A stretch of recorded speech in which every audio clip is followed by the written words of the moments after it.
Americans for Fair Taxation presents the Weekly Chairman's Report, written by Steve Hayes, president of Americans for Fair Taxation, and recorded by Bob Paxton, a volunteer with the Florida FAIRtax Educational Association. And now, this week's Chairman's Report. Hello, I'm Bob Paxton with the AFFT Chairman's Report for Friday, June 17th, 2022. The supply chain crisis. It's not COVID, not the Ukraine war, but the income payroll tax system. Everyone in America knows that there's a supply chain crisis. We're all used to seeing pictures of ships at U.S. ports waiting to unload their cargoes, and all of us have experienced the frustration when we go to the grocery store and find out that they're out of or have rationed the purchase of many things like toilet paper, paper towels, baby formula, and women's sanitary napkins. The pre-2020 days of being able to walk into a car dealership, pick out a car on the lot, negotiate a price lower than the sticker price, and then drive off in your new car all in the same day are long gone. Now, dealers who used to have 120 new cars on their lot may have 20. And for the more desirable cars, you have to put down a $500 to $1,000 deposit to be on the list for the car you want. And instead of negotiating a lower price than the sticker price, you're faced with trying to negotiate down the charges being added above the sticker price. So, why did the automotive world and many other parts of our economy change so much? Well, they need products from overseas that are no longer produced in the United States, due in large part to our insane income payroll tax system. Now, there's a simple way to reduce the supply chain problem. Now, while the COVID pandemic, the Ukraine war, and reckless deficit spending around the globe have certainly contributed to inflation, it would not be so bad if more products were available today. Now, since inflation is more money chasing fewer products, if you increase the supply of products, you will reduce inflation. Now, anyone can understand that getting products to U.S. store shelves would be much easier and much quicker if those products and the components that go into them were made right here in the United States.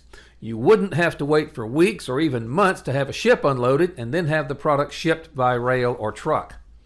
You wouldn't have to worry that the Asian countries are going to shut down their plants if they believe it'll help them fight a pandemic or some other perceived crisis.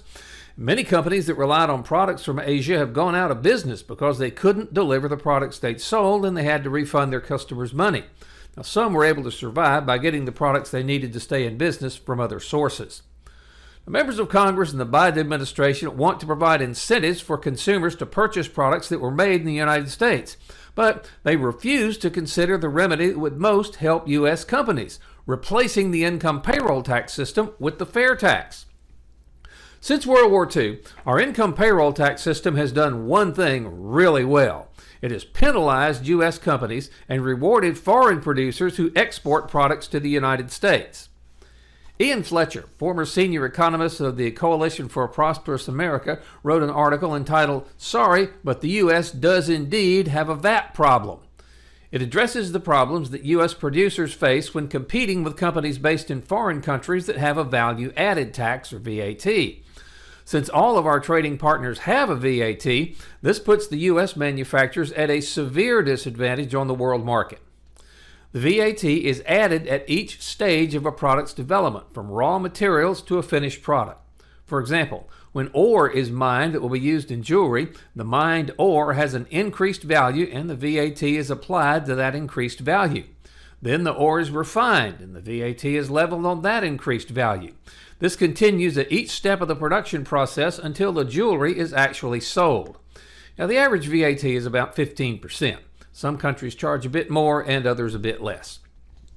Back to this article. It states that the VAT is rebated on export. All of the accumulated VAT that is built up from the product passing through the supply chain is stripped off and the exporter gets a check from the government. Why? Because the value-added tax is a tax on domestic consumers, even though it's levied at every step in the supply chain. And the consumers of exported products are abroad, not domestic. When the U.S. exports goods, because we don't have a VAT, there's no tax rebate for our manufacturers, but here's the kicker. The cost of the taxes levied on U.S. producers are still embedded in the price of the exported goods. When the U.S. imports goods, we don't levy a tax to reflect the fact that consumers of imported goods need to pay their same fair share of society's tax burden as consumers of domestic products. The foreign goods, which bear neither a foreign nor a domestic tax burden, have an advantage. The correct solution, according to this article, is to add a VAT but reduce existing taxes by the amount of money that the VAT raises. Now, the modern VAT came into use in the 1950s as a way to stop the widespread evasion of local retail sales taxes. Now, back then, there were no electronic point-of-sale accounting systems and no mega retailers like Amazon, Walmart, and Target. Today, 92% of retail sales in the United States are done by less than 10% of the country's retail businesses. Consequently, there was rampant evasion, and it was thought by making all of the producers of the product pay the VAT at each step, they could reduce that evasion. But, in fact, in many countries, this is proven not to be the case. The VAT is still widely evaded. Now, the U.S. needs a way to level the playing field. We don't need a value-added tax in the U.S. This just adds unneeded complexity and costs. The answer is a national retail sales tax, the FAIRtax. Now, instead of making all the producers of products calculate the added value at each step of the process, you simply levy the tax when a new product is sold to the ultimate consumer. When the tax is levied only on the retail consumer, then there are no tax costs embedded in the prices of U.S. exports. This means that with the FAIRtax, U.S. produced goods will sell for 12 to 20% less than they do now in the U.S., and the manufacturer can still make the same profit. In addition, U.S. consumers will also pay the FAIRtax on the purchase of imported goods. The FAIRtax eliminates the 15 to 20% price advantage that imported goods currently enjoy, and the result will be more American manufacturing and more American jobs. In conclusion, some years ago, many local small businesses were selling appliances, clothing, and numerous other items. Because these businesses, unlike the federal government, have to make a profit to stay in business, most have not survived because of the competition from companies like Walmart, Target, and Amazon. Some small specialty retailers have survived, but now many of them are facing increased pressure from the huge retailers who can buy at much cheaper prices and consequently sell for lower prices. Now, it's unlikely that many of these local stores will ever be able to compete with the big retailers, but it is certain that we can see a huge increase in the number of products that are made in the United States from components made in the United States if we pass the FAIRtax. Now, no one can quantify the amount of increased domestic production when the FAIRtax is enacted. U.S. producers will still have to make quality products and do so at competitive prices. However, what we know using simple math is that U.S. produced goods can be sold for less and that the competing imported goods will no longer be able to compete at prices that are 15 to 20% less than the prices of the products that were sold in their home country.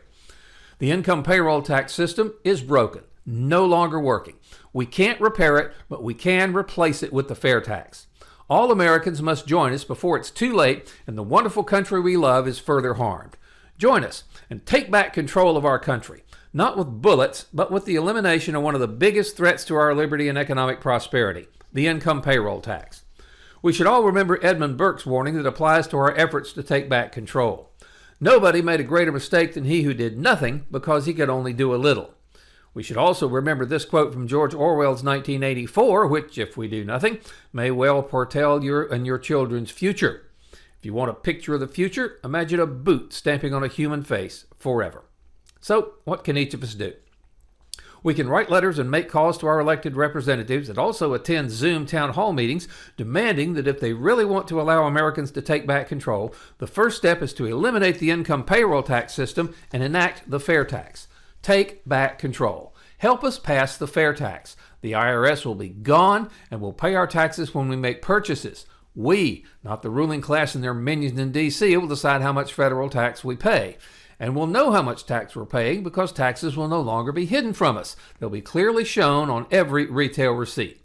So if you have friends who don't know about the FAIRtax, send them to fairtax.org. Have them watch the whiteboards under how it works, and if they agree, ask them to please join us. Then, contact your members of Congress and the President and demand that Congress pass the FAIRtax, the only truly fair tax. This has been the Weekly Chairman's Report, written by Steve Hayes, President of Americans for Fair Taxation. Check back every week for news and information about the FAIRtax and learn why the FAIRtax should replace our antiquated federal income tax system. If you'd like to receive a copy of the Chairman's Report in your inbox every week, sign up at fairtax.org.